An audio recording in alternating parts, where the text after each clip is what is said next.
Eu quero compartilhar com vocês sobre aquilo que foi proposto e também Deus colocou em nosso coração para trabalhar. Eu gostaria muito da sua participação nesta manhã.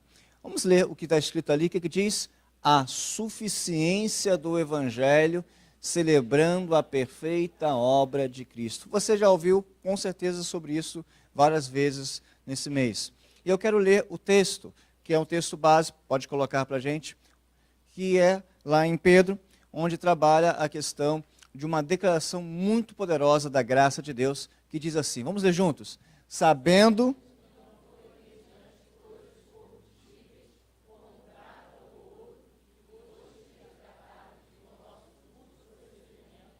que vos legaram vossos pais, mas pelo precioso sangue, como de cordeiro, sem defeito, sem mácula, o sangue de Cristo. Vamos orar mais uma vez. Ó Pai, obrigado por sua graça e misericórdia. Obrigado, Deus, pelo amor do Senhor derramado em nossos corações, pelo Espírito Santo que nos foi dado. Obrigado, Deus, pelas inúmeras misericórdias que se renovaram em nossas vidas, que hão de permanecer se renovando a cada manhã. Obrigado por esta igreja, Senhor Deus. Obrigado, Deus, pela tua palavra, que por si só já é abençoada. Eu te faço um pedido, Senhor, que não tenha glória humana, que não tenha vaidade, que não tenha, Deus, nada além da tua condução, a condução da tua palavra. Nós oramos agradecidos, em nome e por amor de Cristo Jesus. Amém? Sabendo que não foi mediante coisas corruptíveis, como prata ou ouro, que fostes resgatado do vosso fútil procedimento, que vos legaram vossos pais, mas pelo precioso sangue, como de cordeiro, sem defeito, sem mácula, o sangue de Cristo. Nós temos aqui, fora toda a crítica textual, gosto de compreender que esta seja uma mensagem de Pedro aos nossos corações, por meio do Espírito Santo. Então, eu entendo que Pedro, ao escrever, ao relatar, ele traz um legado aos nossos corações. E esse legado, normalmente, ele fica pelo histórico de vida. Exemplo, muitos de nós temos lembranças, e essas lembranças, elas norteiam o nosso dia a dia nos dias de hoje. Existem muitas ciências que trabalham sobre isso, falam sobre o inconsciente, falam sobre o consciente, falam sobre traumas, falam sobre tantas coisas que influenciam a pessoa nos dias depois da sua infância. Muito bem. Como é bom, quero trabalhar contigo o seguinte, como é bom você relembrar um sabor de algo maravilhoso que você tinha comido muito bem em sua infância e agora você não come mais, um cheiro, ou simplesmente ver uma pessoa. Não é bom você relembrar de coisas boas? Sim ou não? Sim. Então nós temos boas lembranças. E a vida espiritual de Pedro foi literalmente trabalhada em Cristo. Ele trabalhou ali com Cristo mais ou menos uns 3 anos e meio, e dentro desse período ele foi talhado. Ele foi esculpido para ser um dos ícones da igreja primitiva. E com certeza quando Pedro está falando sobre isto aqui, ele está falando que não são os valores do mundo, não são os valores de Cristo. Quando ele trabalha sabendo que não foram mediante coisas corruptíveis, ele fala quais são essas coisas corruptíveis. Ele fala sobre o quê?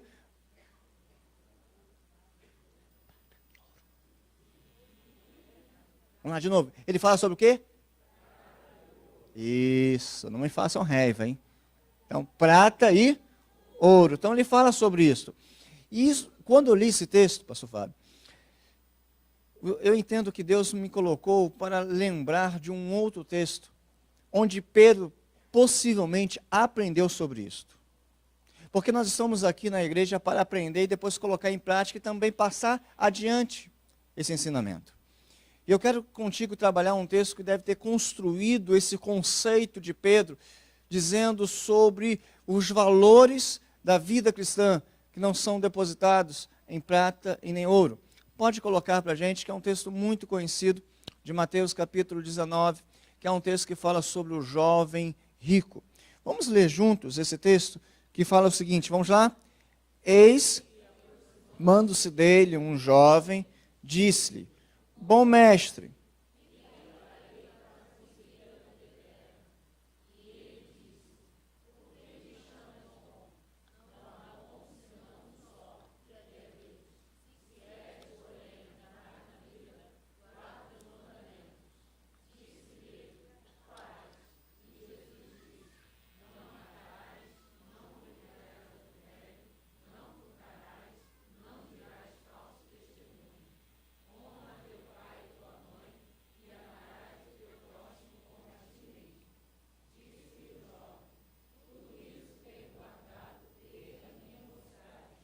o que me falta ainda? Disse-lhe Jesus, se queres ser perfeito, vai, vende tudo o que tens e dá aos pobres, e terás um tesouro no céu, e vem, e segue-me. E o jovem, ouvindo esta palavra, retirou-se triste, porque possuía muitas propriedades. Disse então Jesus aos seus discípulos, em verdade vos digo que é difícil entrar um rico no reino dos céus. E outra vez vos digo que é mais fácil passar um camelo pelo fundo de uma agulha do que entrar um rico no reino de Deus. Os seus discípulos, ouvindo isto, admiraram-nos, dizendo, quem poderá? E Jesus, olhando para eles, disse-lhes, mas a Deus... Olha um pouquinho, quem agora pega a palavra? Pedro. Aquela história toda do jovem rico estava sendo presenciada pelos discípulos. Então, com toda a vontade, Pedro pega a palavra e faz então uma pergunta. Então Pedro, o que diz? Tomando a palavra, disse-lhe,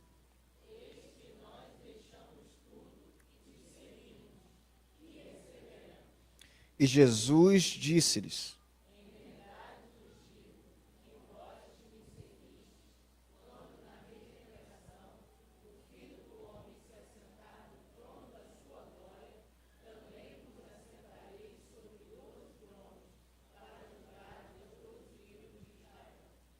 amém? Diante desse texto, nós temos um jovem, você conhece muito bem esse texto, um jovem que se aproxima de Cristo. Esse jovem, ele começa a perguntar ao Senhor sobre a vida eterna. Só que só vamos conhecer plenamente esse contexto, ou melhor, esse texto, vendo o contexto. E qual é o contexto? O contexto é das crianças que vão até Jesus, e os discípulos tentam impedi-las, e Jesus vai e fala para os discípulos, deixe vir os pequeninos. Então, Jesus fala que deveremos ser semelhantes a esses pequeninos, porque se formos assim, seremos herdeiros do reino dos céus.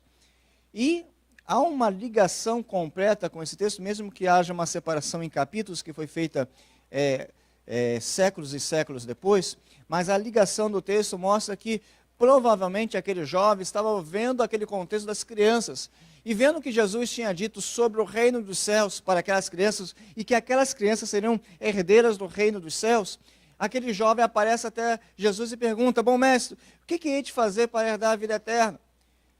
Eu quero trabalhar contigo essa questão da suficiência do Evangelho. Nós não precisamos de programas, nós não precisamos de animadores de auditório, nós precisamos do Evangelho sendo pregado. Só que o Evangelho sendo pregado, ele não é tão atrativo, porque o que nós queremos é a solução para a nossa vida imediata. Só que Cristo, de quando em quando, ele fala, a minha graça te basta. De quando em quando, ele fala que a nossa força se aperfeiçoa na nossa fraqueza, a força dele se aperfeiçoa em nossa fraqueza. Então, de quando em quando, a palavra de Deus maltrata o nosso coração sedento de soluções. Tudo que a sociedade quer hoje são coisas boas, coisas agradáveis. Eu quero te trazer um evangelho que é pregado nessa igreja, mas que infelizmente não é pregado em muitos lugares. que o Evangelho ele é autossuficiente para trabalhar o ser humano. E esse Evangelho, em primeiro lugar, pode colocar para a gente, ele confronta. Esse Evangelho é um Evangelho de confronto, o Evangelho ele confronta a nossa natureza. Olha o que diz então o texto, esse que aproximando-se dele, um jovem disse-lhe, bom mestre, que bem, olha só, que bem farei para conseguir a vida eterna.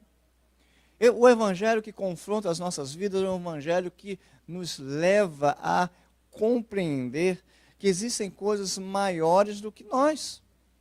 Ao longo da história da humanidade, o ser humano sempre quis se colocar, e se colocou por um bom período de sua história, no centro do universo. Só que o centro do universo pertence ao Senhor. Seja Ele o centro de tudo, de nossa adoração, seja Ele o centro do nosso louvor. O Evangelho que é suficiente, que é o Evangelho de Cristo, ele confronta a nossa postura. Ele confronta o comodismo que nos encontramos. Ele confronta o compromisso que precisamos ter.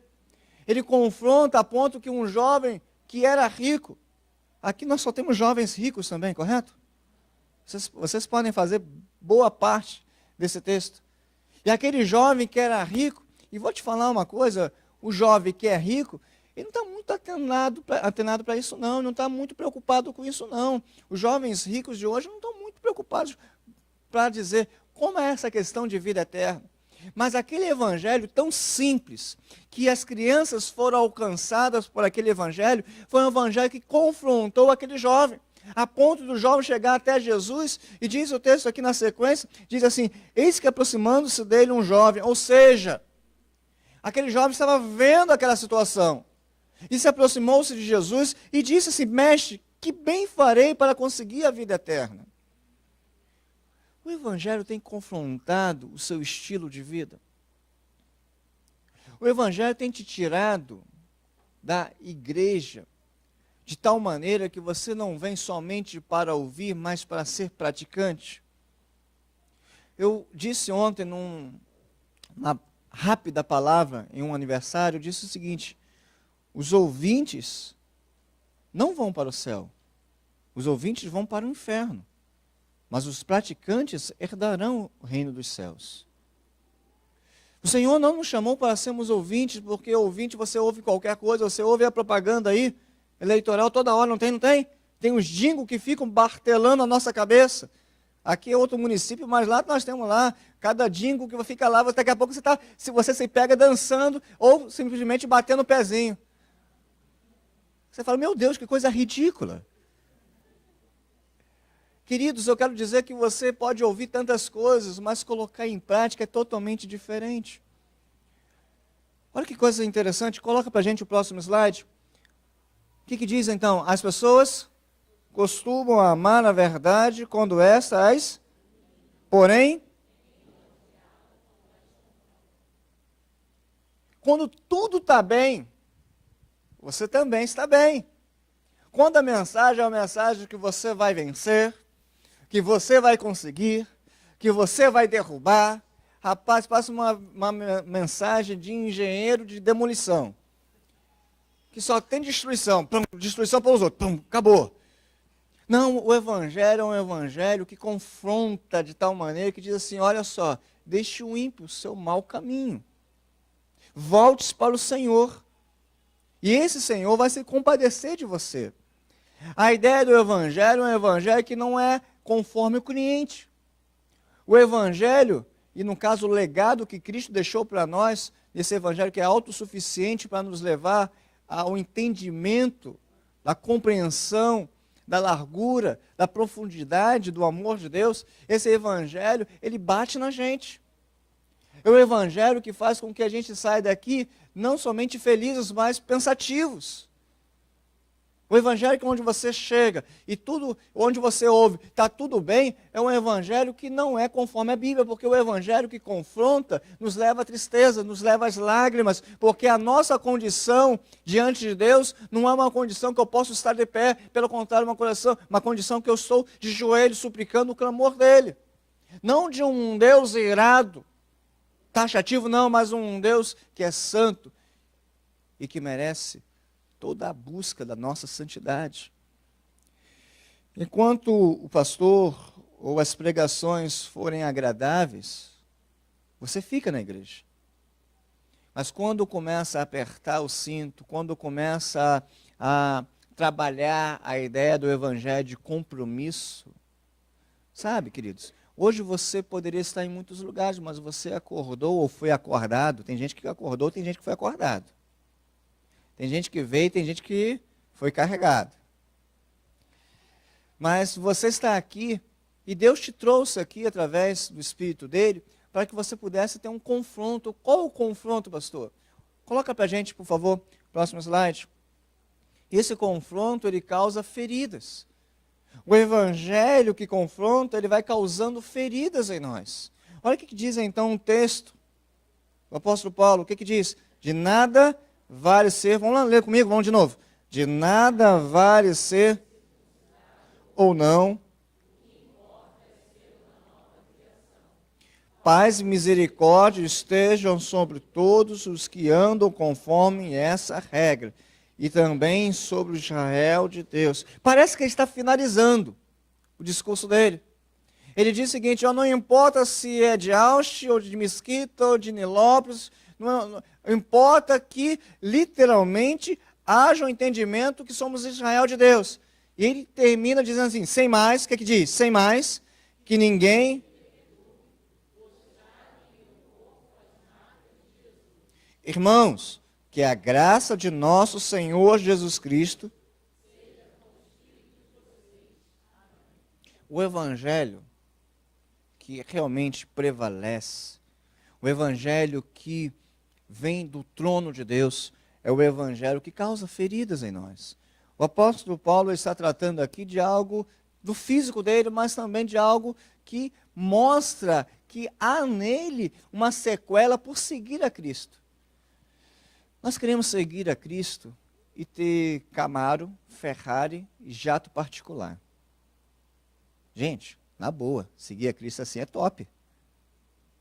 Mas o que Cristo propôs para a sua igreja é: aquele que quer me seguir, tome a sua cruz, negue-se a si mesmo.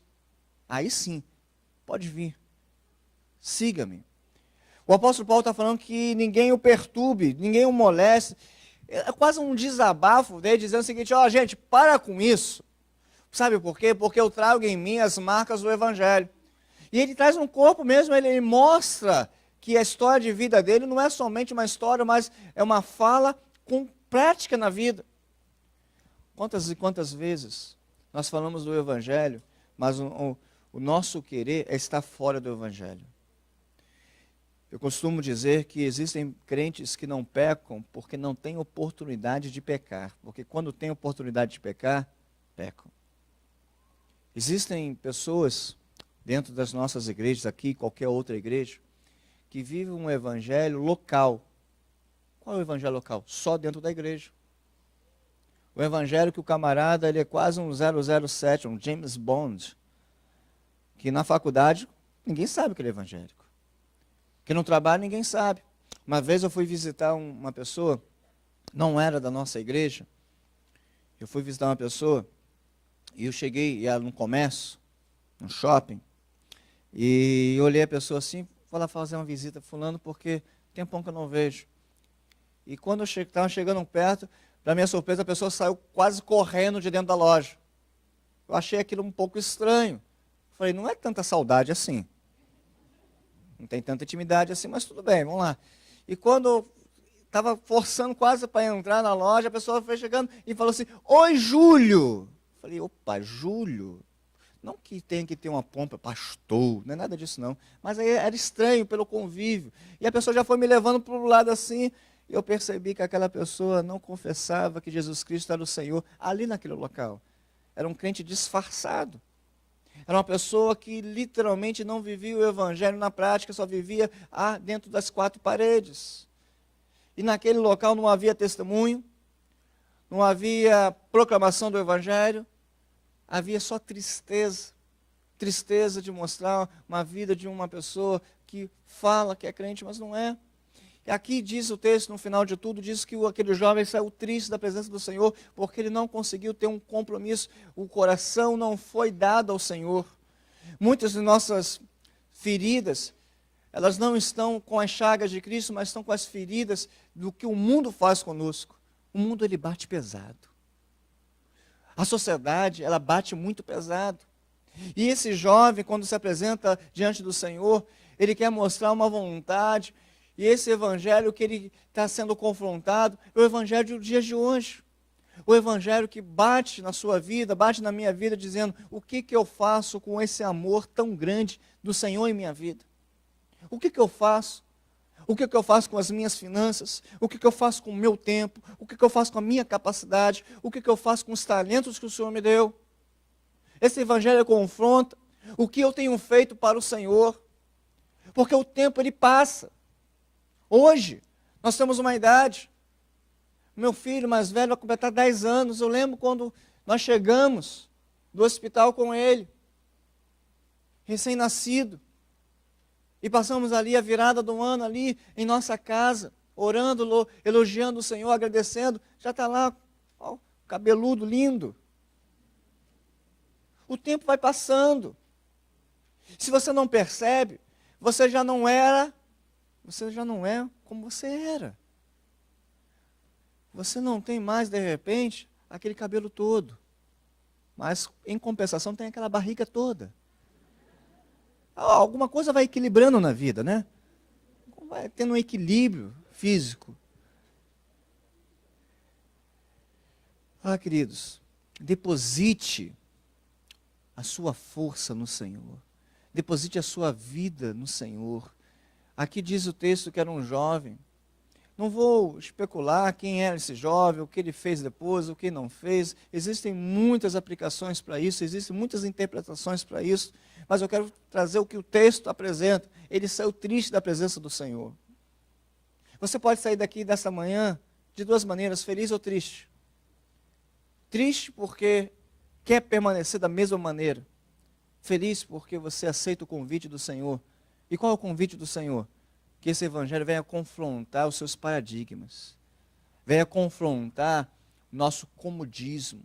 Venha confrontar as nossas posturas ideológicas. Venha confrontar, literalmente, o que você entende que seja valioso. Mas para o Senhor, diz aqui, o texto primário diz o seguinte, que o Senhor não nos comprou nem com prata, nem com ouro, mas pelo sangue. O sangue de Cristo é o que é precioso para o Senhor. Caminhando. O que diz mais aí no slide? O que diz? Minha perspectiva de...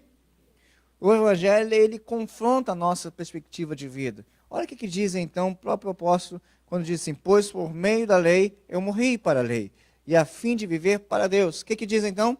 Fui assim...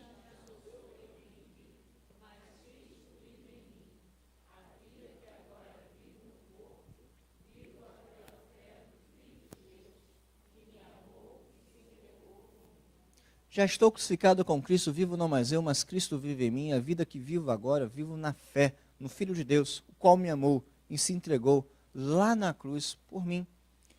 O Evangelho que confronta, ele muda a minha ótica de vida, a minha perspectiva de vida. Porque tudo o que nós queremos, é o que diz então o filósofo pré-socrático lá, diz assim: o que eu quero é ser feliz, andar livremente na favela onde nasci. Mas não é isso não, gente, não é isso. Quando a pessoa entende o Evangelho, ele quer ser isso. Quero ser um vaso de bênção. Um vaso usado na mão do oleiro. Faz de mim, Senhor Deus, um vaso de bênção. Tudo que o mundo, a sociedade quer, é que tenhamos a nossa mente voltada para cá. Não estou dizendo que você não tenha que estudar. Eu não estou falando que você não tenha que se aprimorar, que você não tenha que construir um bom lar, uma boa estrutura familiar. Não estou dizendo isso. Eu estou dizendo o seguinte: não deposite todas as suas fichas nisto. Porque a eternidade está reservada para os salvos. A eternidade está reservada para aqueles que entendem que existe uma graça de Deus sobre as nossas vidas. Muitos estão vivendo neste mundo como se tudo findasse aqui. Comece a colocar na ponta do lápis. Você vive mais para esta perspectiva de vida ou para a vida eterna? Os seus feitos, os seus valores, volto à minha fala, os meus feitos, os meus valores, são quais? Para esta vida ou para a vida futura? A vida que o Senhor preparou para nós.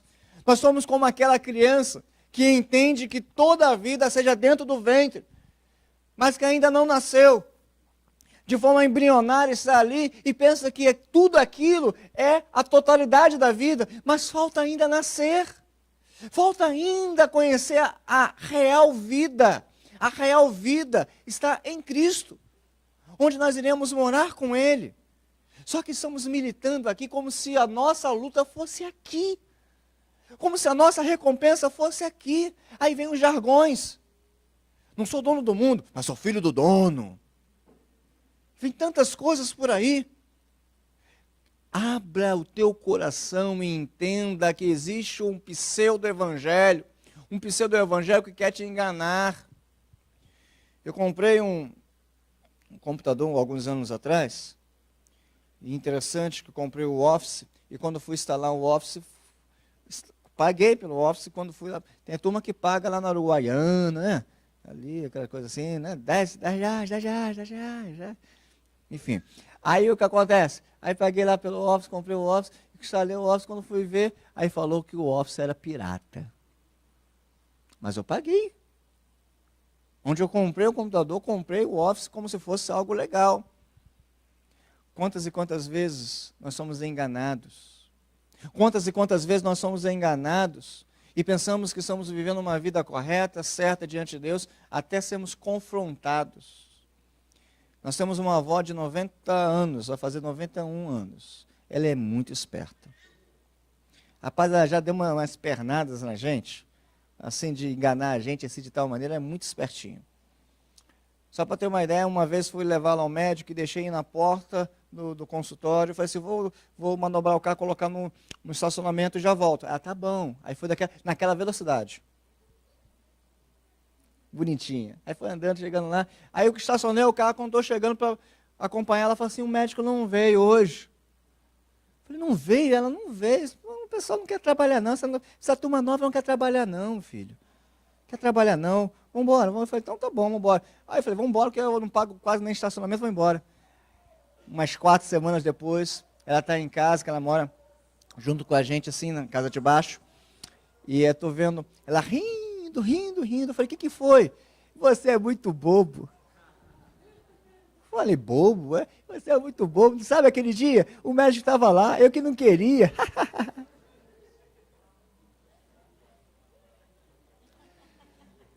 É bobo mesmo. Está rindo de mim?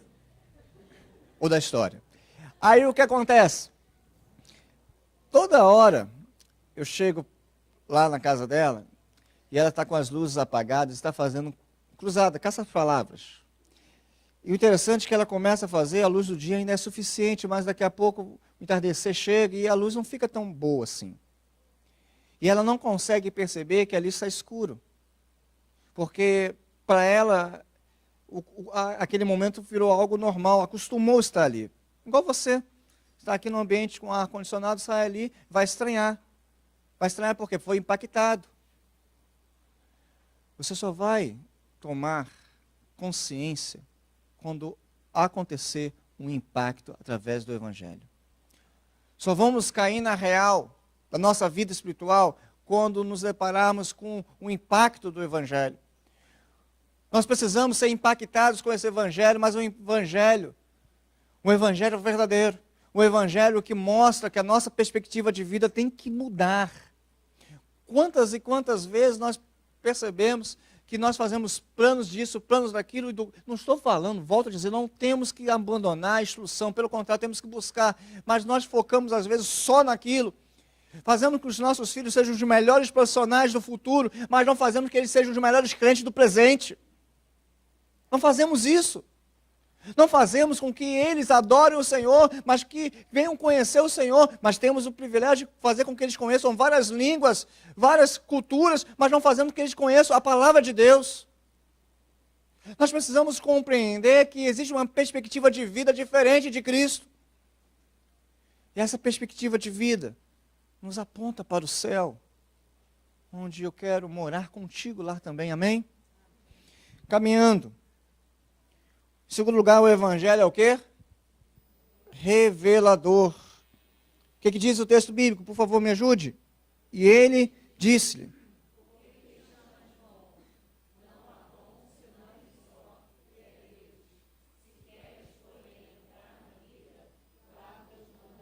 eu gosto muito do evangelho prático. Eu gosto da ideia que eu possa ouvir a mensagem, sair com ela e colocá-la em prática ao colocar também os meus pés ali fora. Aqui quando o Senhor fala sobre por que me chamas bom, é lógico que Jesus é bom, perfeito em santidade, justiça, amor e todas as demais perfeições. Só que o critério quando o jovem fala que o mestre é bom, e aquele jovem, na sua condução da fala, ele quer ser discípulo do Mestre, que é Jesus. E não há nenhum erro nisso. Mas quando a pessoa se torna discípulo de alguém, está dizendo que aquela pessoa está buscando o mesmo critério daquela vida do Mestre, que quer ser igual ao Mestre. Só que Jesus já acaba dizendo o seguinte, por que me chamas bom? Porque naquele coração, no coração daquele jovem, ele queria ser bom também. Por que queria ser bom? Porque ele guardava os mandamentos, ele fazia isso e aquilo outro. Ele seguia um ritual legalista. Então era uma transferência de personalidade que aquele jovem queria fazer. Tipo, tudo bom? Tudo bom, e aí? Você é legal? Você também é legal. Não é isso que Jesus quer. Jesus quer nos confrontar como nós vimos, mas também o evangelho de Jesus é o evangelho que revela quem nós somos. Se você, porventura, já leu Gênesis, você sabe que a nossa formação não é muito boa, né? É um sopro, que é de Deus, lógico que isso é perfeito, mas também tem lá uma mistura um pouco simples demais. É um barro. A nossa construção, ela vai além daquilo que nós somos. Esse jovem, no caso, era rico, ele queria ter condições humanas de herdar os céus. Vou te falar uma coisa, isso não mudou nos dias de hoje, não. Nós pensamos, por a nossa qualificação de estar na igreja, nós temos direito de estar no céu. Pensamos porque tocamos, ou pregamos, ou lecionamos, ou fazemos qualquer outra coisa na casa de Deus, isso me garante uma portinha de uma casa no céu. Não é isto, não. Você sabe muito bem disso. O evangelho que revela é o evangelho que mostra quem nós somos. Na boa. Deixa alguém mexer contigo. Você é uma pessoa legal até alguém pisar no teu calo.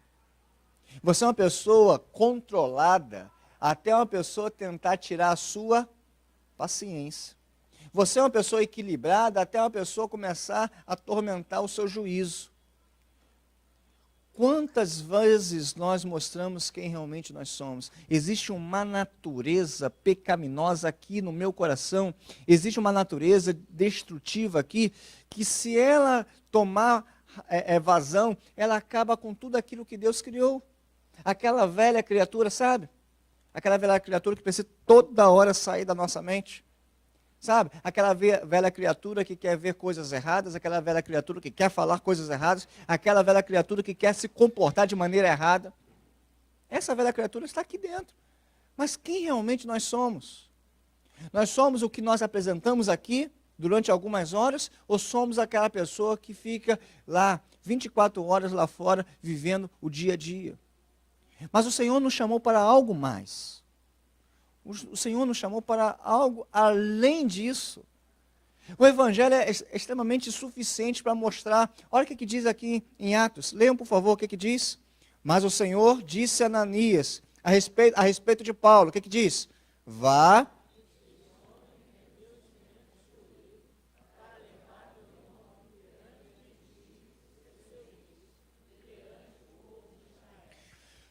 O Evangelho que revela, mostra quem somos diante de Deus. Nós somos um instrumento. Interessante aqui. Quem toca guitarra aqui? Quem tocou guitarra hoje aqui? Isso. Deus abençoe, filho. Pode baixar sua mão. Qual é o seu nome? Oi? Luiz Gustavo. Se eu falar assim, guitarra, toca, ela tocar? Não. Mas se chegar um pouco mais perto dela, toca a guitarra, vai tocar? Não vai. O instrumento ele só tem valor mediante a pessoa que toca. Nós somos instrumento. E quem comanda a nossa vida é Deus. Aqui quando fala em Atos, Deus está sendo muito claro, ele vai ser instrumento para pregar o Evangelho. E às vezes nós pensamos que a honra é nossa, que a glória é nossa, que o Evangelho é nosso. Não. A honra é de Deus, a glória é de Deus, o Evangelho é de Deus, porque somos somente um instrumento, um canal do Senhor. E para o Senhor fazer com que tudo aconteça, esse instrumento precisa estar afinado. Pode até não estar afinado, mas vai ser perfeito quando estiver afinado. Quem é músico sabe quando a nota está errada, sabe quando o tom está errado, sabe quando o acorde não foi bem aceito. Então nós sabemos que Deus quer que tudo seja de acordo com a vontade dEle. E qual é a vontade dEle? Que sejamos um instrumento. Sabe por quê? Porque esse Evangelho revela quem realmente somos. Nós somos criados para glorificar o nome do Senhor. A igreja de Cristo existe para glorificar esse Deus maravilhoso. Não é um local, pode ser até muito prazeroso, e é também um local de nos reunirmos. O pessoal estar junto, brincar, se alegrar, festejar, lanchar, isso é muito bom. Mas o Senhor instituiu a igreja dele, para que essa igreja seja proclamadora da glória do Senhor. O povo de Deus reunido como igreja tem uma atividade principal, tem uma diretriz principal, que é pregar o Evangelho. O Evangelho de restauração, o Evangelho de cura, sim, mas o Evangelho acima de tudo, do compromisso que existe com a cruz de Cristo. Amém? E caminhando, esse Evangelho que é revelador mostra quem somos diante dos homens. Diz então o texto, leiam comigo, vocês estavam mortos em suas o quê? Nos quais costumavam viver, atuando. Anteriormente, todos nós também, satisfazendo, seguindo os seus desejos e pensamentos.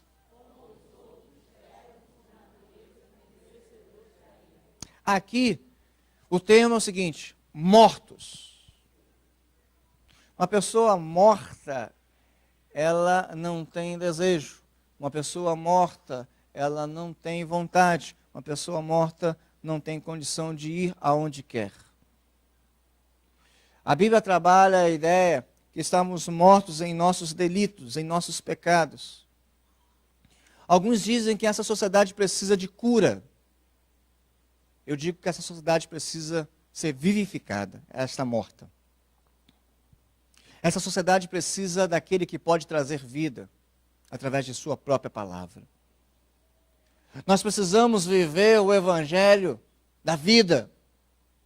O Evangelho que mostra vida. O Evangelho que mostra vigor. O Evangelho que mostra vontade. Agora imagine, cá entre nós, você vai evangelizar uma pessoa, você faz isso a cada momento, amém? Você vai evangelizar uma pessoa, você fala assim, eu quero que você venha para Jesus. E Jesus, ele tem o melhor para a sua vida. Passa quase um baiano. Aí fala quase sem vigor. A pessoa não vai querer esse negócio não, rapaz. A pessoa tem que falar com vontade. Jesus, ele quer mudar a sua vida, ele quer mudar a sua história, ele quer trazer, sabe o que? Salvação ao teu coração, à tua casa, ele quer mudar, sabe o que também? A sua perspectiva de vida, você tem que falar com ênfase. Mas a turma parece até aqueles adolescentes, que não é o caso daqui, mas parece até aqueles adolescentes para acordar para ir para a escola bíblica dominical, vai se arrastando, vai com aquela, parece que a cama está agarrada, que o colchão está agarrado nas costas, que aquele edredom está envolvendo.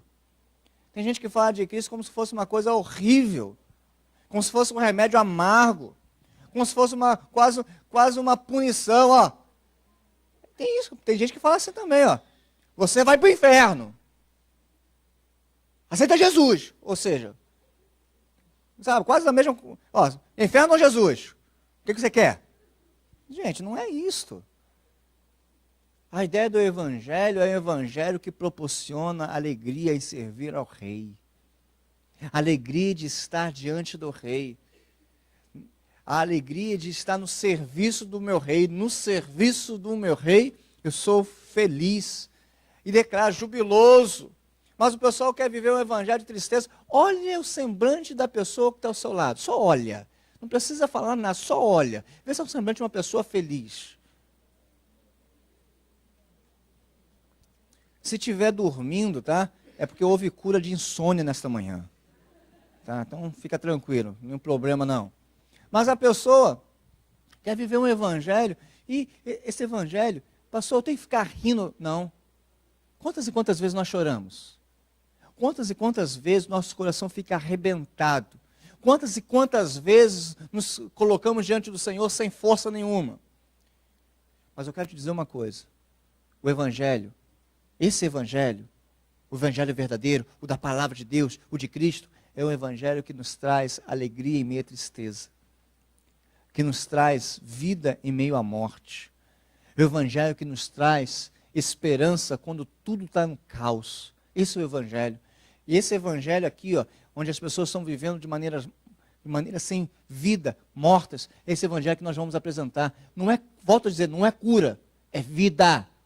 E vida tem que ser vivida em nome de Cristo Jesus. Coloca para a gente aí. O que diz então a expressão de Paulo Walsh? O que diz? Sempre somos como o quê? E sempre estamos parados em um vale de ossos secos. O Senhor te chamou para pregar um evangelho que traz vida àquilo que está morto. Uma das maiores satisfações que eu tenho de ser pastor é de ver vidas transformadas. De batizar pessoas e conviver com essas pessoas depois do batismo. Pessoas que bebiam, fumavam, jogavam, se prostituíam, e hoje são pessoas santas, lavadas, remidas pelo sangue de Cristo Jesus. Pessoas que entenderam sobre a graça de Deus. Pessoas que compreenderam de forma bem limitada, como também nós entendemos, o amor de Deus. E a gente percebe que a partir daquela vida, a história daquela família mudou. A história foi caminhando para o céu e não mais para a desgraça. Sempre somos como Ezequiel, diante de um vale de ossos secos. Então espere, o Senhor ele vai te chamar e vai te falar, profetiza, declare, fale, abra a sua boca, seja um canal de bênção para essa sociedade. Existem pedras que estão clamando, existe um clamor dessa sociedade, e o clamor dessa sociedade é sobre as boas novas, que só você pode levar, pois só o Espírito Santo pode apresentar, e você é um selado pelo Espírito Santo. E caminhe para a parte final dessa palavra. O Evangelho requer o quê? Transformação. Disse-lhe Jesus, o que Jesus, o nosso Senhor disse? Se queres ser perfeito, vai, vende tudo o que tens.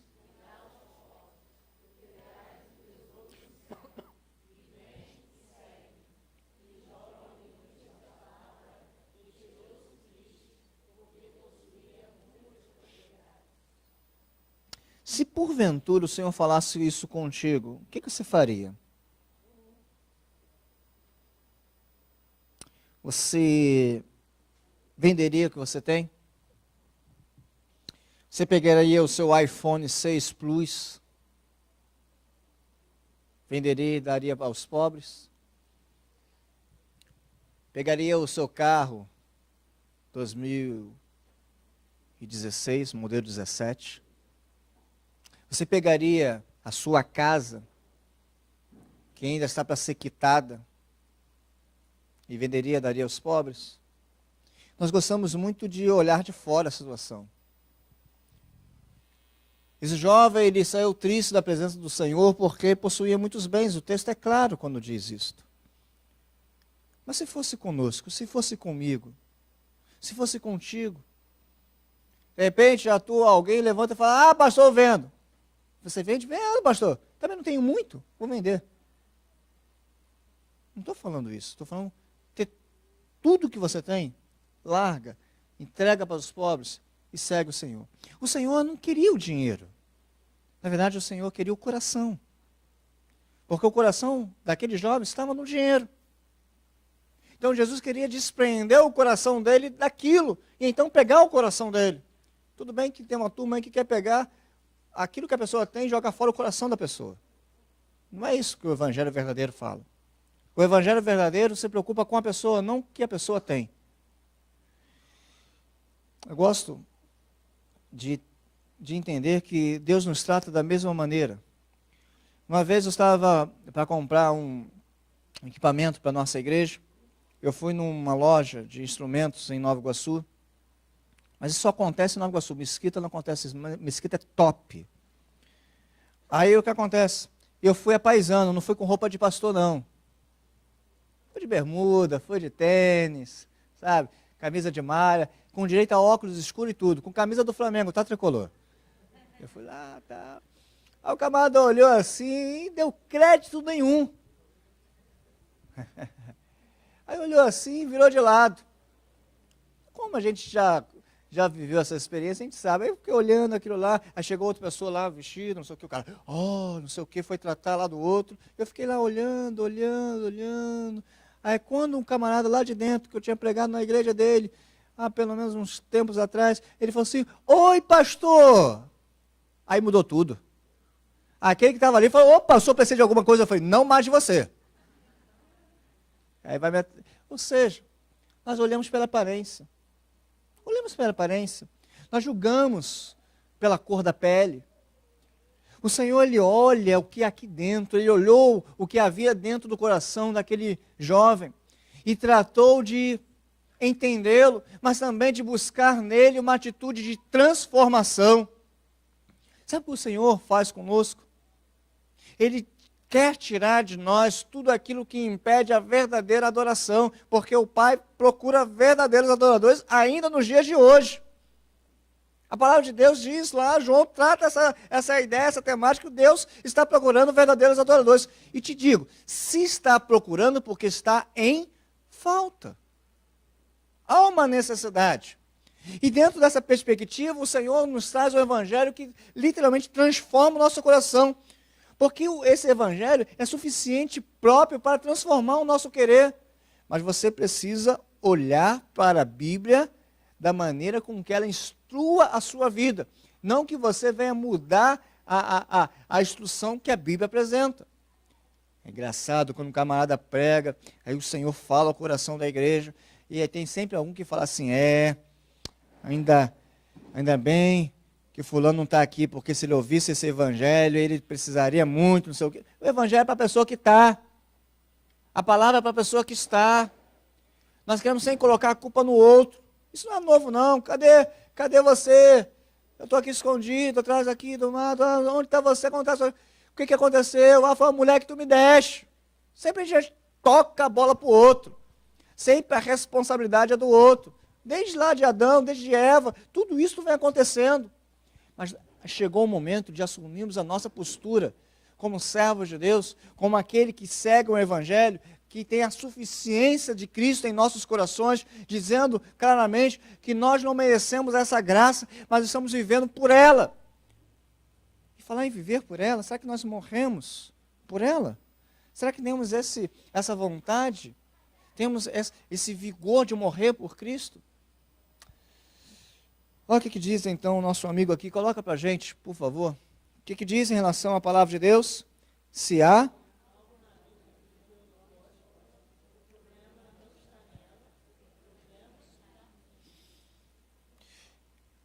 Gostamos muito quando a Bíblia trata o nosso ego, quando nos fala sobre as vitórias, mas quando ela mostra que há uma necessidade de transformação, de mudança, nós não gostamos disso. Mudança, literalmente, ela implica em situações terríveis. Meus pais estão para se mudar, então precisa colocar tudo dentro de uma caixa, precisa envelopar, precisa arrumar o que é vidro, o que não é. Isso causa um transtorno tremendo. Agora eu te pergunto, imagina as mudanças de paradigmas aqui dentro. Imagine a mudança do nosso proceder, imagine a mudança de hábito, imagine tudo isso que Deus requer. Porque quando o Senhor confrontou aquele jovem, ele disse assim, ó, larga tudo, vende, vem, segue-me. Era uma mudança, era uma transformação, era uma atitude. Você acha que o diálogo, a fala de Cristo mudou para os dias de hoje? Não. Ele requer de nós uma mudança, só que nós não queremos mudar. E finalmente, coloca para a gente, próximo slide. O homem nunca é o quê? E é afetado pela percepção do seu estado decaído.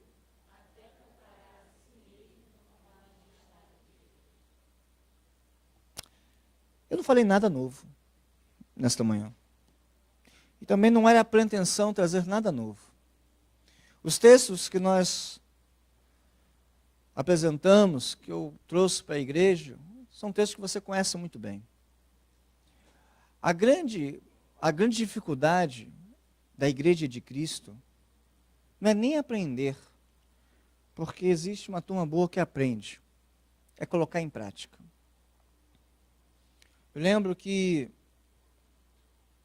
no começo do meu casamento, nós somos casados, graças a Deus, e bem casados há 16 anos, nós adquirimos, o Senhor nos deu um carro, uma Uno azul, Eletronic, 4 portas, motor Zetec.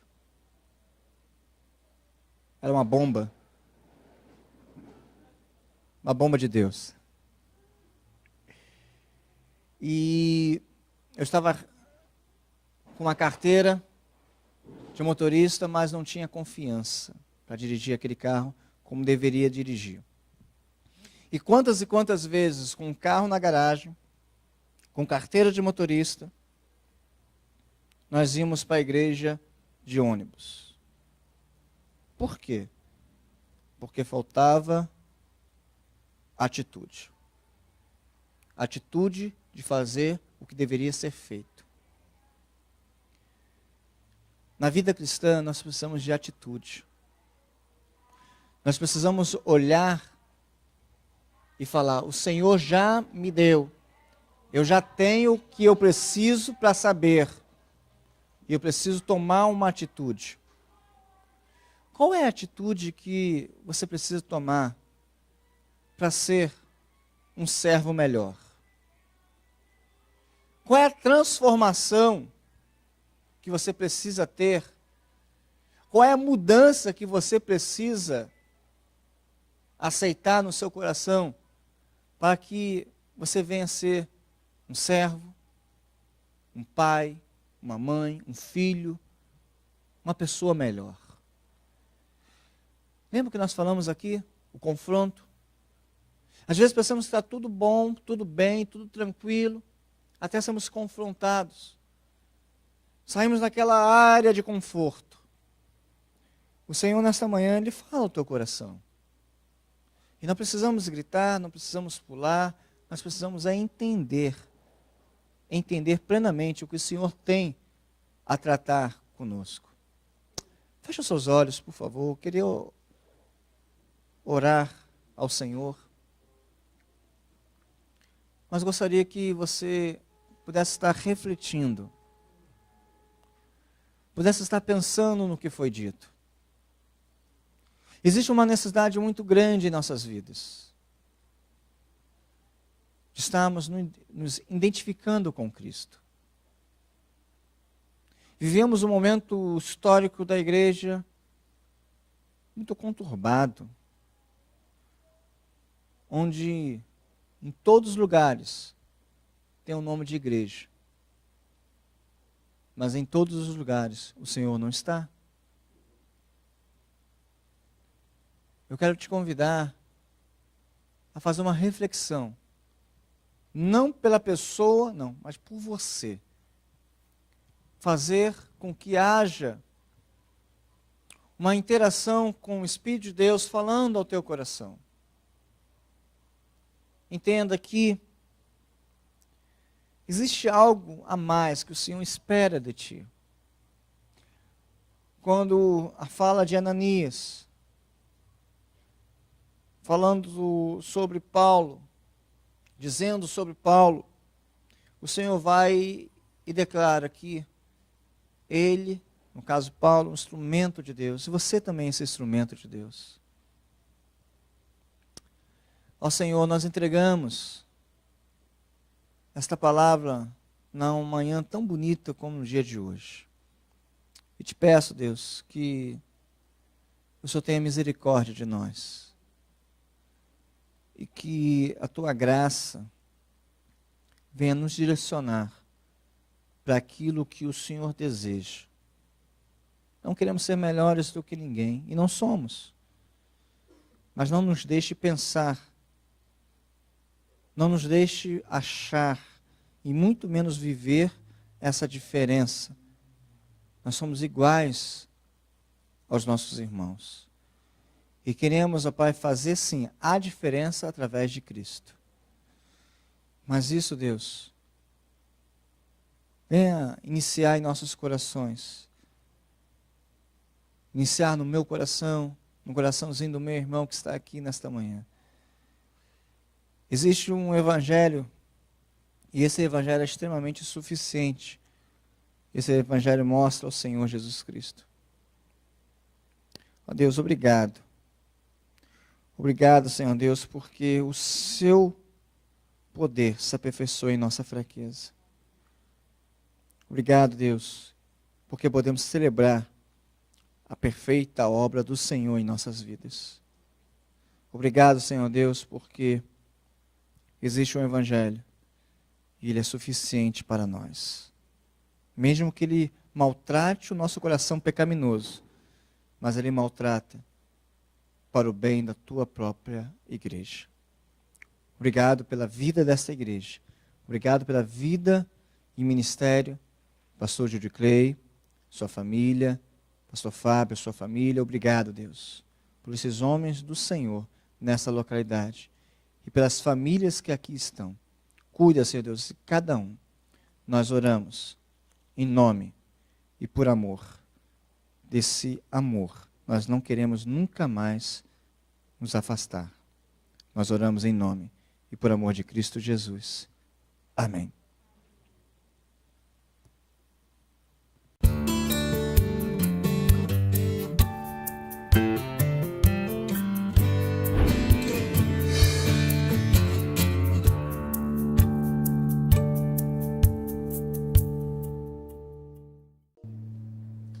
Tu és fiel, Senhor, meu Pai celeste, pleno poder aos teus filhos darás. Nunca mudaste, tu nunca faltaste, tal como eras, tu sempre serás. Vamos juntos? Tu és fiel, Senhor, tu és fiel, Senhor, dia após dia, com bênção sem fim. Tua mercê me sustenta e me guarda. Tu és fiel, Senhor, fiel a mim. Flores e frutos, montanhas e mares, sol